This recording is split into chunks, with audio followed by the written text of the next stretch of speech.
It's filming time again! Our schedule is jam-packed for the next couple of days, too. We've got so many different locations and sets to cover. Anyway, let's head out and meet up with the others.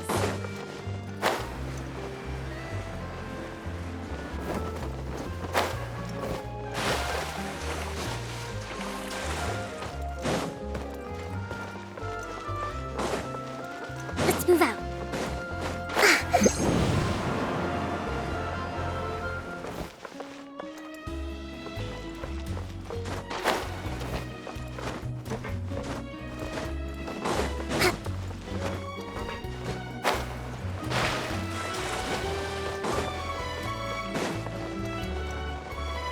Breathtaking.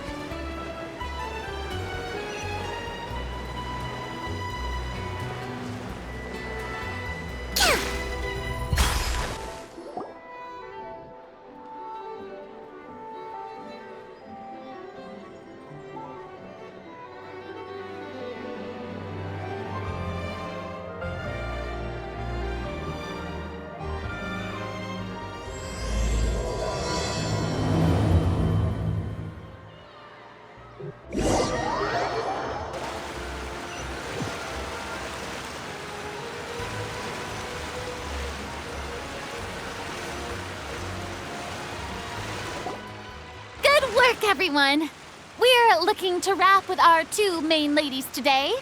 I can already smell our success. What do you mean, looking to wrap?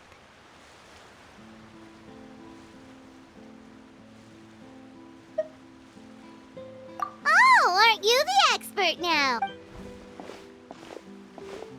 This upcoming scene is the two Musketeers' final confrontation with the Baron. There will be quite a bit of action, but no choreography beyond what we've already rehearsed. Anyway, get ready. Lights, camera, action! The view is beautiful tonight. It reminds me of that fateful night 10 years ago. And now that I've said it, I can even make out the faint fragrance of herbal tea in the air. Enough, villain! It's time that you pay for the death of our mother! My dear Iris, have you forgotten your manners? How can you speak like this to your own father? I'd sooner swallow all of my teeth than call you father. What did I expect? Seems the daughters have turned out to be just as obstinate as their foolish mother. In this world, Mora and status is everything. She thought she could blackmail me using her children and force me to grant her recognition and concessions? Ah, how naive can a woman be? Mother never asked a single thing of you. All she wished was for us to live a peaceful life, just like the others. It was you who personally brewed the poison of prejudice and sent Mother to her death. Compared to that deadly poison, the 2 bullets that will soon pierce through your heart will be like sweet mercy. And that's exactly why I said you're just as naive as her. Did you really think 2 muskets would be enough to defeat me? So let's see. What is stronger, Mora and power, or the 2 muskets in your hands? Get them! Tulip! There are too many of them! It'll be okay. We'll cover each other, Iris. And Mother will be watching over us, too.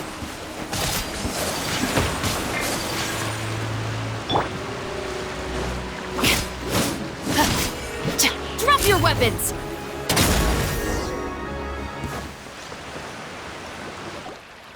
You've lost. To think I'd lose to my own 2 kids. We are no children of yours, and we'll never call that place our home. Then tell me, what did you do all this for? You lost your mother, and will soon kill your father as well. What will you gain in the end, other than sentences for your crimes? We will gain our long-awaited justice.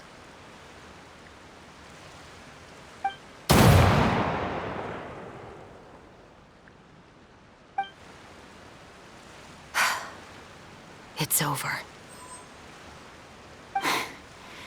Finally, it's over.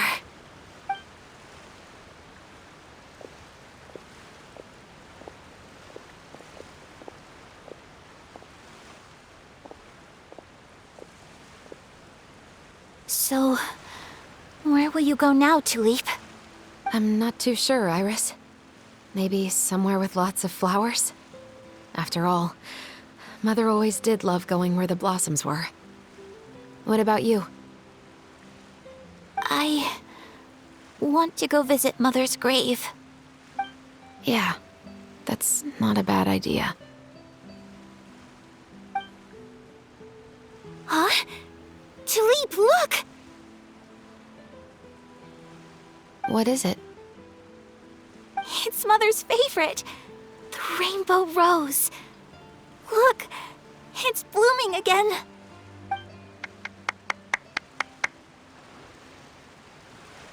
Excellent! That was beyond mesmerizing. Even I didn't expect this scene to go so well. And we got it in a single take. All right, everyone. We've got a wrap for Tulip and Iris. Congratulations, Ayaka and Chevres!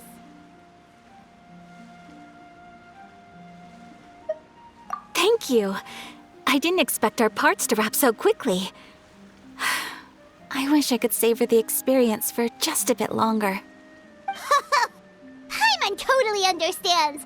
Paimon's not ready to say goodbye to the clapperboard either. Filming has really been a lot of fun. You were great too, Chevres. The way you said, long-awaited justice. It gave Paimon chills. That is indeed my favorite line in the whole book. I still remember trying to act it out in my room the first few times I read it. Whoa, Paimon would have never guessed you're that type. Who doesn't like stories where the guilty are punished and justice prevails over evil? Don't forget, I'm the captain of the Special Security and Surveillance Patrol. Captain, I have something urgent to report. Please excuse me, everyone. I'll be back in just a moment. It's okay, don't worry about us.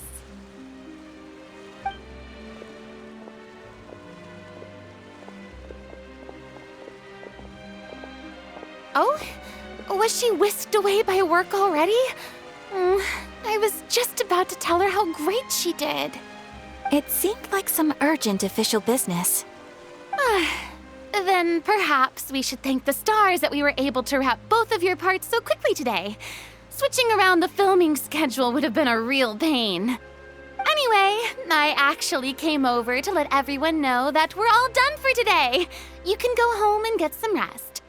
And one last thing, Miss Ayaka. Your acting skills today were immaculate as always. Are you sure you won't consider taking up full-time acting? See, I just happen to know this great troupe that's still looking for a lead actress. Thank you for your kind words, Director Farina. Unfortunately, there are still many matters that I have to take care of back home at the Yashiro Commission. I cannot remain in Fontaine to pursue an acting career. Nevertheless, I will make sure to treasure this incredible opportunity in my heart. Oh, that's a shame, but I understand. Just let me know if you ever change your mind. I believe it's also about time for me to take my leave. But hopefully I'll see you on set over the next few days. Even though my part's wrapped, I'd still like to swing by and help out the crew. See you tomorrow, Traveler and Paimon. Yep, see you tomorrow! Well, what should we do next? Maybe we'll go investigate the case some more with Chevres today. Traveler, Paimon, please come with me. Huh? Where are we going? You could say that our ship has finally chanced upon one of those small, remote islands of intel.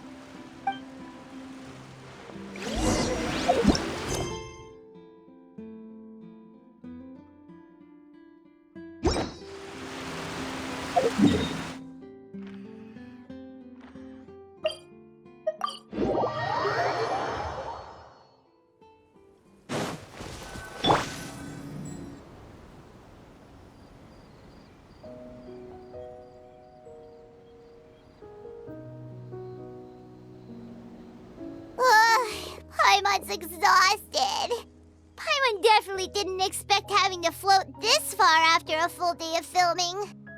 So, Chevres, why did you take us here?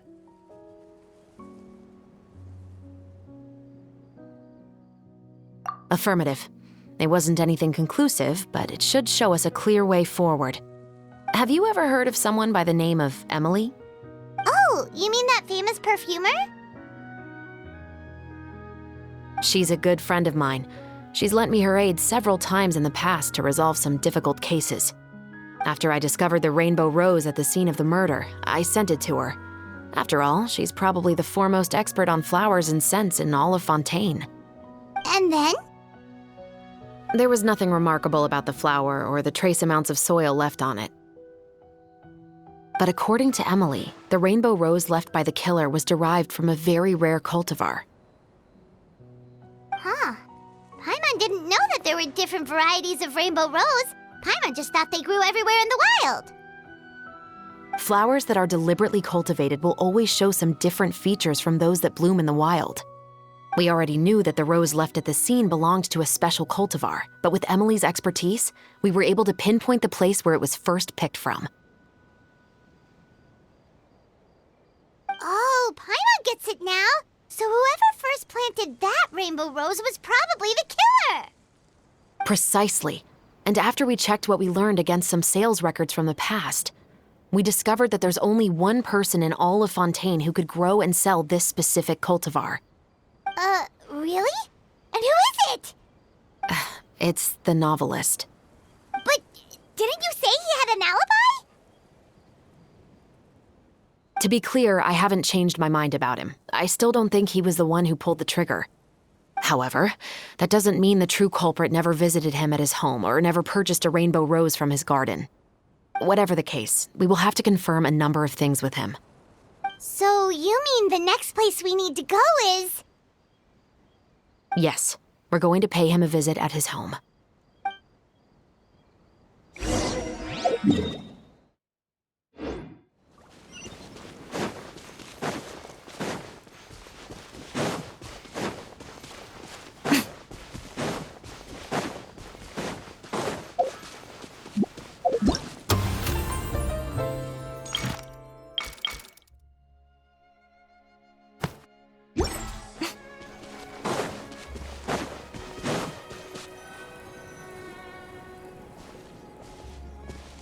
That should be his house. There are so many Gardamex stationed around the place. That's pretty unusual, right? According to what he told me last time we spoke, he hired them so he won't be harassed or disturbed. Huh.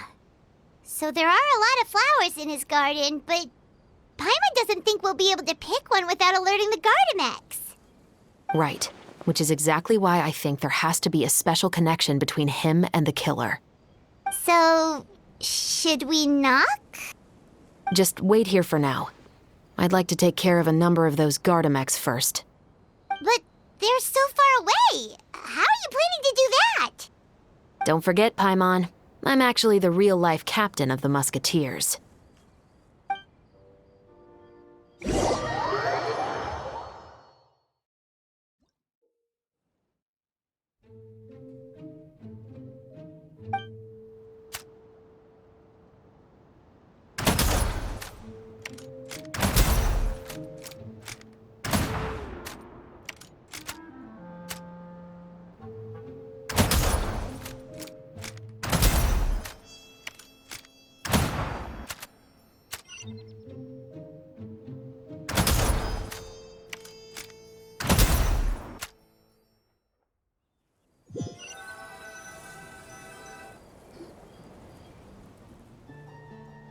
All clear. Let's go. Wait! Paimon's a little nervous now that we know he could be the killer. Can we go over our plan of action again? I'll go knock on the door and make sure it's safe inside. Once we're sure that we're in the clear, I'll ask him to come with us for a quick round of questioning at the guard's headquarters. But can't we just arrest him? We still have no evidence that he's the killer, or that he lent the killer any direct aid. Still, it would be appreciated if you could pick a rainbow rose from his garden for me while I'm talking to him. It'll help the Marechaussee Phantom confirm Emily's theory. Sure, no problem. Just be careful, Chevreuse.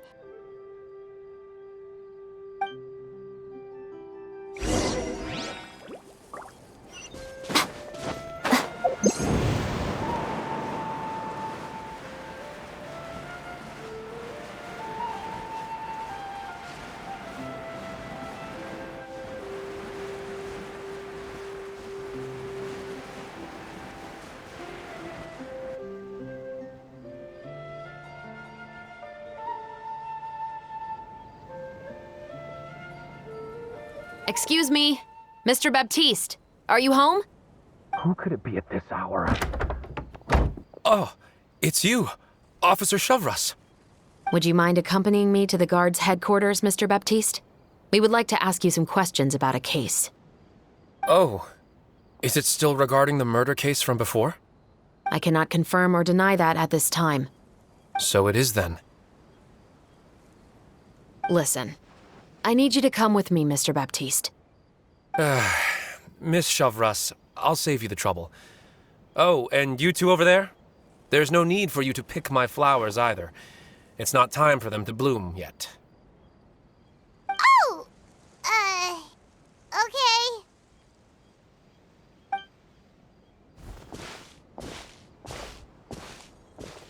By saving me the trouble, you mean...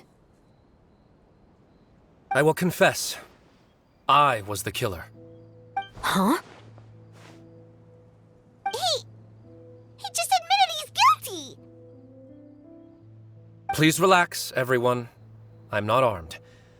The musket you're looking for has been buried in my backyard. Then it's my responsibility to inform you, Mr. Baptiste, that everything you say right now will be used as evidence for the inevitable trial. Yes, I am perfectly aware of that. I must say, I hate this feeling. Oh? Is it because I confessed? Or because you've been proven wrong? Both, I suppose.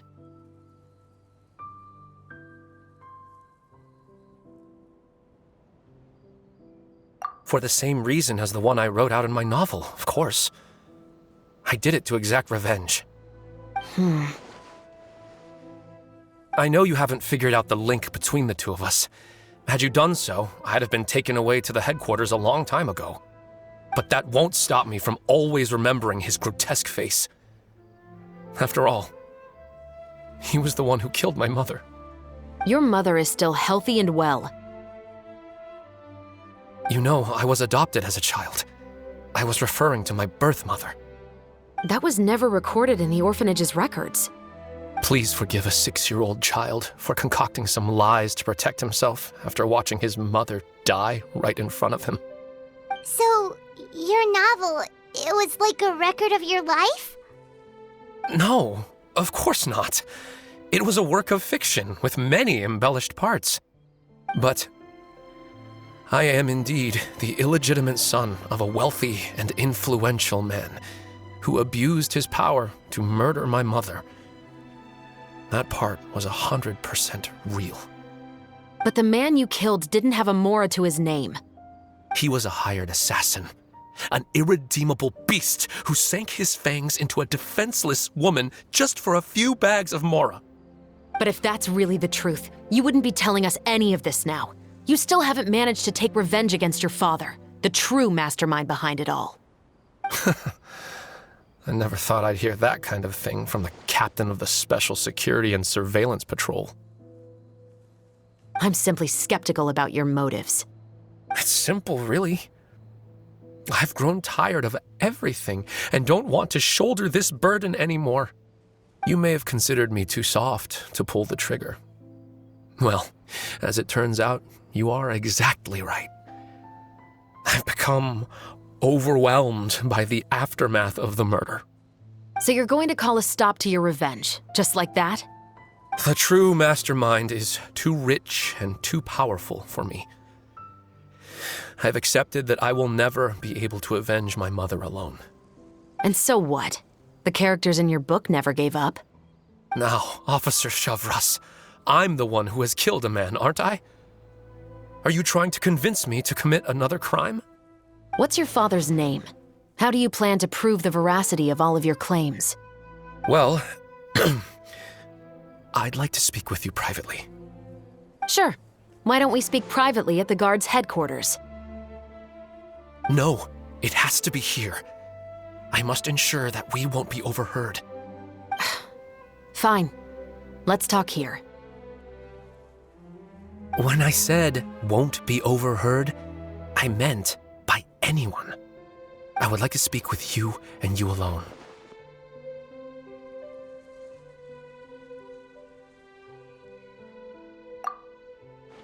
Thanks. I appreciate it. Please stay safe, Chevres.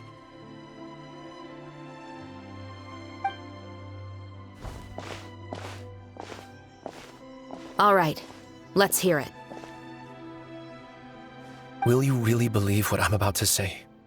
Well, that depends on what you're going to tell me. Fair enough. Fair enough. Then listen closely.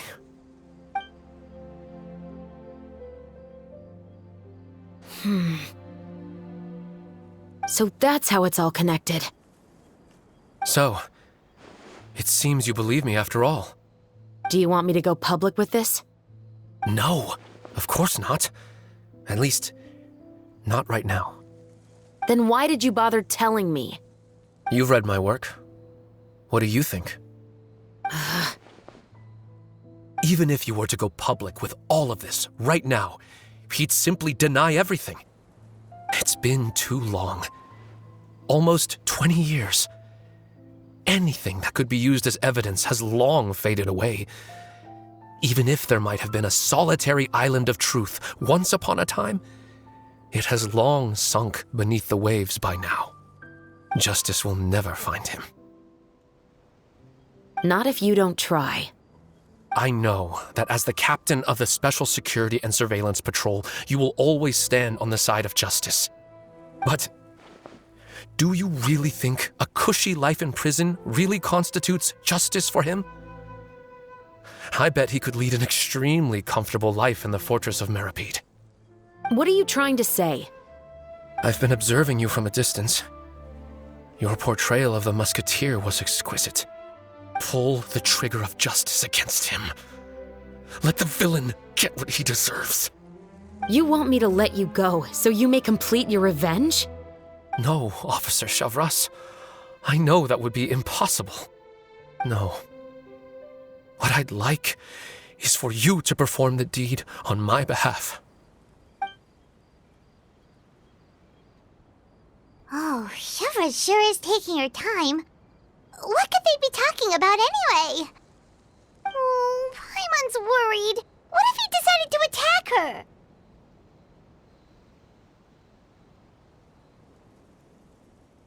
Oh, you do have a point. Still, do you have any idea who the rich person might be? And why the novelist doesn't want us to hear what he's saying to Chevres? Sorry to keep you waiting, you two. Hey, how did your talk go?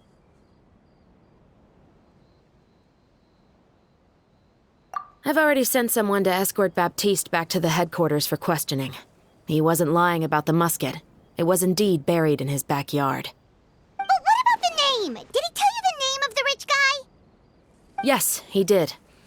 But for now, I have to return to the Special Patrol. There are still a few loose ends I need to tie up.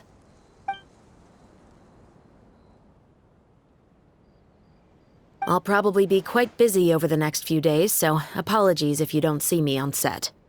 All right, Paimon understands if you can't tell us everything you know. We'll just keep an eye on the Steambird then. Actually, there's still something else I need your help with.